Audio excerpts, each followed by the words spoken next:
കൃഷി ചാനലിലേക്ക് സ്വാഗതം. ഇന്ന് നമ്മൾ ഇവിടെ ഉണ്ടാക്കാൻ പോകുന്നത് ഒരു കറിവേപ്പില ചമ്മന്തി പൊടിയാണ്. എല്ലാവർക്കും ഇഷ്ടപ്പെടുന്ന ഒരു ഐറ്റമാണത്. അതിന് വേണ്ടുന്ന സാധനങ്ങൾ എന്തൊക്കെയാണെന്ന് നമുക്ക് നോക്കാം. കൊട്ടത്തേങ്ങ ഒരു 2 എണ്ണം ചെറുതായി മുറിച്ചത്, കറിവേപ്പില കഴുകി വെച്ചത്, നന്നായിട്ട് കഴുകി വെച്ച കറിവേപ്പില, പിന്നെ വേണ്ടത് മുളക്, ആവശ്യത്തിന് ഉപ്പ്, മല്ലി, പുളി, പിന്നെ നമുക്ക് ഉഴുന്നുപരിപ്പ് വേണമെങ്കിൽ നമുക്കത് ചേർക്കാം, വേണ്ടാന്നുണ്ടെങ്കിൽ അത് ചേർക്കണമെന്നില്ല. പിന്നെ കാന്താരി മുളക്, പിന്നെ എണ്ണ. ഇതിപ്പോൾ ഞാൻ 2 കൊട്ട തേങ്ങയാണ് എടുത്തിട്ടുള്ളത്. ഇപ്പോൾ നിങ്ങൾക്ക് വേണമെങ്കിൽ നിങ്ങളുടെ വീട്ടാവശ്യത്തിൽ ഒരു മുറി എടുത്ത് നിങ്ങൾക്ക് ചെയ്യാം. അതിനാവശ്യമുള്ള സാധനങ്ങൾ മാത്രം മതിയാവും. പുതിയ തലമുറക്കൊന്നും ഇതിനെക്കുറിച്ചിട്ട് അത്ര വലിയ പരിചയമൊന്നും ഉണ്ടാവില്ല. ഇത് പഴയ തലമുറയിൽ ഇപ്പം നമ്മളെ സാവിത്രി അങ്ങനത്തെ ഇതിനെ കുറിച്ചിട്ടെല്ലാം പറഞ്ഞു തന്നത്. ആദ്യം ഇത് നമുക്ക് എണ്ണയിൽ വറുത്തെടുക്കാം. അത് വറുത്തെടുത്ത് തേങ്ങ, കൊട്ടത്തേങ്ങ ഇതെല്ലാം വറുത്ത് മാറ്റി വെച്ചു. അടുത്ത നമുക്ക് ഇനി കൊട്ടത്തേങ്ങ വറുക്കാം. ഇതിലേക്ക്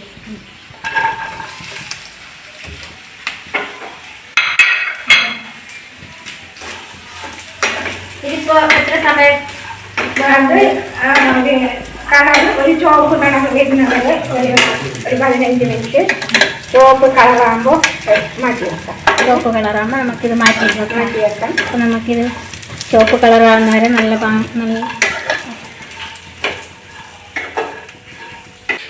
ഇപ്പൊ നമ്മൾ തേങ്ങ വറുത്തു, പിന്നെ കറിവേപ്പിലയും വറുത്തു. ഇനി നമുക്ക് അടുത്തത് ഏതാണ് വറുക്കേണ്ടത്? ഇത് ഇനി മുളകാം. അപ്പൊ നമുക്ക് ആദ്യം എണ്ണ ഒഴിക്കണ്ടേ? കുറച്ചെണ്ണ ഒഴിക്കണ്ടേ? കുറച്ചെണ്ണ ഒഴിക്കാം.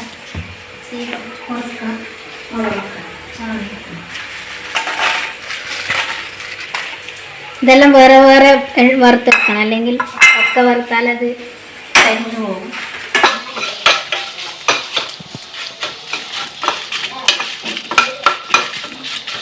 അടുത്തതായി നമുക്ക് വറുക്കാനുള്ളത് ഉഴുന്നും മല്ലിയുമാണ്. ഇനി നമുക്ക് ഇത് രണ്ടും വറുത്തെടുക്കാം. വേറെ വേറെ തന്നെ വറുത്തെടുക്കാം, അല്ലേ? നമുക്ക് ഉഴുന്ന് വറുക്കാം. ഉഴുന്ന് ആവശ്യമുള്ള അത്ര മാത്രം മതി, ഇത്ര മതിയാവും.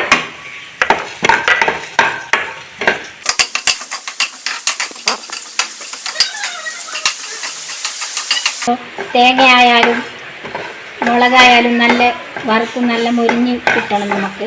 ഇനി നമുക്ക് മല്ലി മാത്രമാണ് വറുത്തെടുക്കേണ്ടത്. ഇത് നമുക്ക് എല്ലാവർക്കും നമുക്കിത് വറുത്തെടുക്കാം. ഇതൊരു ചുവപ്പ് കളറാകുന്നവരെ വറുത്തെടുക്കാം.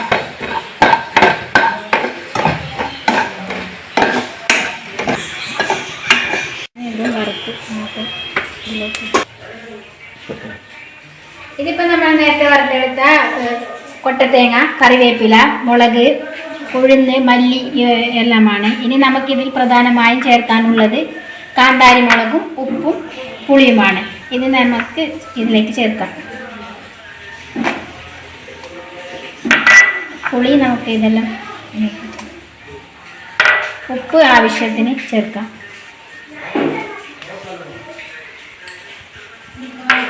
ഇനി നമുക്ക് ഇതിനെ മിക്സിയിൽ പൊടിച്ചെടുക്കാം.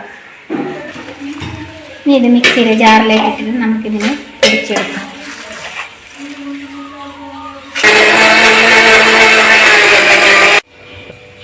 ഇതിപ്പോൾ നേരത്തെ വറുത്തെടുത്ത സാധനങ്ങൾ മിക്സിയിൽ പൊടിച്ച് നമ്മൾ ഒരു പൗഡർ രൂപത്തിൽ കിട്ടിയിട്ടുണ്ട്. ഇതിപ്പോൾ എത്ര ദിവസം വരെ സൂക്ഷിക്കാൻ നമുക്ക് ഇളയമയോട് ചോദിക്കാം. ഏകദേശം 2 ആഴ്ച, ഒരു 3 ആഴ്ച, ഒരു മാസം വരെ സൂക്ഷിക്കുന്നതിന് കുഴപ്പമില്ല. നല്ലൊരു വാർത്തിലിട്ട് കാറ്റൊന്നും കൊള്ളാതെ കണ്ട് സൂക്ഷിക്കാം. അപ്പോൾ ഈ ചമ്മന്തിപ്പൊടി ഏകദേശം 1 മാസം വരെ സൂക്ഷിക്കാമെന്നാണ് നമുക്ക് ഇളയമ്മ പറഞ്ഞു തന്നത്. അപ്പോൾ നിങ്ങളെല്ലാവരും ഇത് ഉണ്ടാക്കി നോക്കുക. ഞാനും കഴിച്ചതാണ്, നല്ല ടേസ്റ്റ് ഉണ്ട്. അപ്പോൾ നിങ്ങൾക്ക് ഈ ഒരു ടിപ്സ് ഇഷ്ടപ്പെട്ടാൽ സബ്സ്ക്രൈബ് ചെയ്യുക, കമൻറ്റ് ചെയ്യുക, ലൈക്ക് ചെയ്യുക. വീണ്ടും അടുത്ത ഒരു ടിപ്സുമായി വരുന്നതാണ്.